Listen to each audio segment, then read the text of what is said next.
Welcome back to Dunkirk Dunes. So this is turn 5 for Anzacanarance. So Anzac, Canada, France.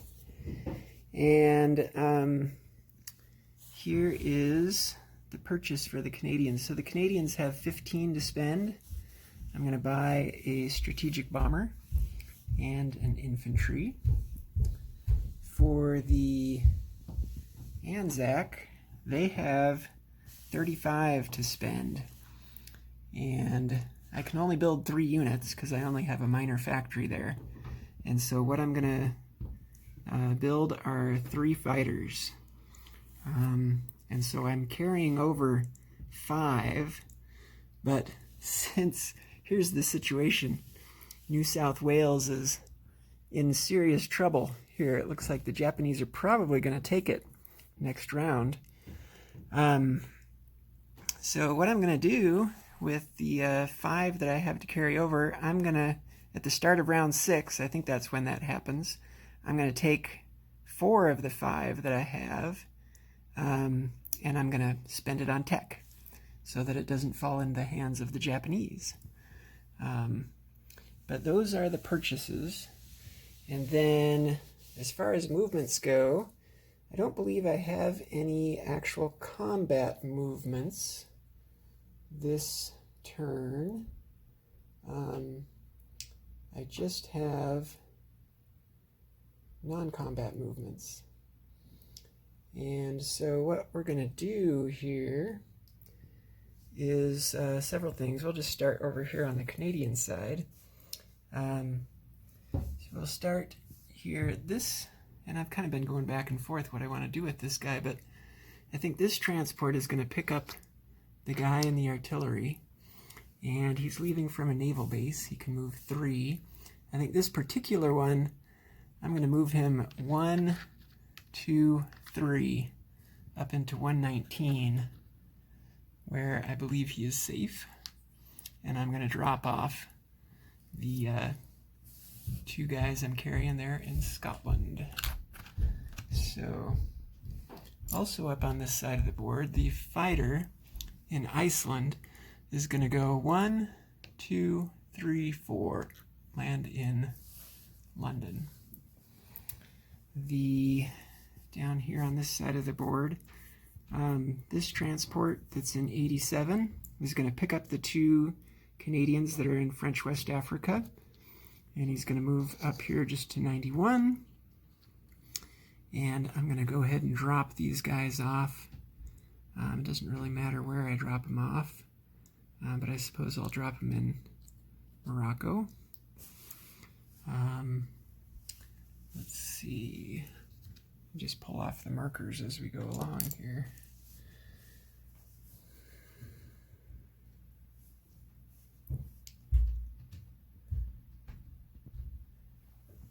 Okay, so coming over here to kind of the Anzac side of the board, the 2 fighters that are in Calcutta are leaving from an air base so they can move 5.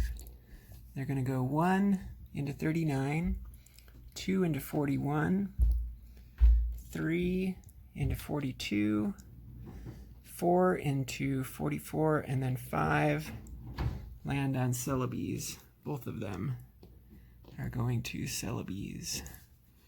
Okay. The subs that are down here in C-Zone 57, one of them is going to go 1, 2 up into 43, and the other one is going to go 1, 2 into 44. And so this one in 43 is in the convoy zone for convoying the Japanese. They're on Borneo, so that's worth up to 4. And G.I. Joe can come and get me if he wants. He's got a destroyer here. So keep on going here. So 62, I've got this lone transport here in the face of the Japanese fleet. He's going to take off. He's getting out of there. So he can move 3. leaving from a naval base. So he's going to go 1 into 63, 2 into 52, and then he's going to go all the way on the other side of the board over to 66. So he's going to end up there in 66. Okay. Let's just see if I've missed anything here as far as movements.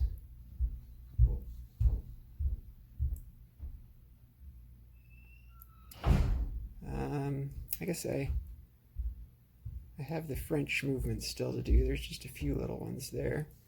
But we'll go ahead and place the Canada Anzac units. So the bomber and the man have to go in Quebec. That's where my factory is. And of course the 3 fighters that we're building are going, all of them, in New South Wales. So now we have 5 fighters in New South Wales plus 1 infantry, which is probably not enough, but hopefully we can do some significant damage there. We'll see. Let's see. So now as far as French movements go, I don't know that these really matter much, but we're going to take the 2 French units from Algeria, move them also into Morocco. And the French infantry in Sudan is going to go up to Cairo. And then the French destroyer in 81, there's a naval base there in Cairo, so it's going to go 1, 2, 3 over into 79 with that British fleet there. And then the French guy in Syria is going to back off into Iraq. And I think that may be all the moves, if I have that right. As far as income goes, we've got Canada is at 9, plus they do get their NO. They have, of course, units in French Guiana or in Morocco, so they get 3 for that. So that will put them up to 12. So the Canadians will have 12 for next round. And Anzac, kind of wish they were at 0 right now. They give nothing to the Japanese, but that is not the case. They're on 19. And I believe they're still getting this NO. Allies, not the Dutch, control Dutch New Guinea, New Britain, and the Solomon Islands. Those are these 4 territories here, and those so happen to be still in Anzac control. And so I believe they're getting a 5 IPC bonus. I would kind of rather they're not, because it's probably just going to go to the Japanese. But so if they're at 19 and then plus that 5, so that puts them at 24, plus the 5 that they carried over, means that they would have 29 in the bank. And like I said before, at the start of round 6, Anzac is going to be spending 4 of that on tech. And so 29 minus 4 would leave 25 that could potentially be taken by the Japanese. So I think that that basically does it. So let's just gotten in the habit of showing you the losses for the round. So these are the round 5 losses. Some German infantry, German destroyer, 1 German artillery. There's a Soviet cruiser there, Soviet anti-aircraft gun, 3 artillery, a handful of infantry. Japan finally lost something other than an infantry. They lost a fighter this time. That was thanks to Hilltop's paired U.S. transports, I believe. If I remember right, I think they're the ones that got that hit. A couple of Chinese infantry lost. There's the 2 U.S. transports that were lost. A U.S. fighter also lost. 1 British infantry. That seems a lot better than what's happened in the past, unless I forgot to put some pieces up there. I'm kind of surprised by that. That's awesome. The Italians lost the rest of their fleet, battleship, 2 cruisers, as well as artillery and 4 infantry.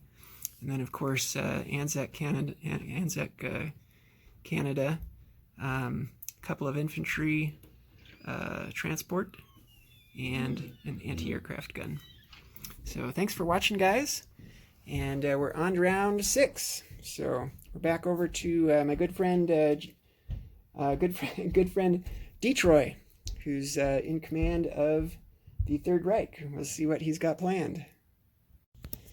And of course, I forgot to do the kind of disposition of forces here. So let's do that real quick. So Quebec, we have 1 Canadian infantry and 1 strategic bomber. In Scotland, we have 3 Canadian infantry, 1 artillery, C-Zone 119. There's a Canadian transport. Coming on down, Gibraltar, we have a Canadian infantry and an armor. C-Zone 91, there's a Canadian transport. Morocco, there are 2 Canadian infantry. There are also 2 Canadian infantry in French Guiana. Moving over, we have 2 Canadian infantry in Cairo.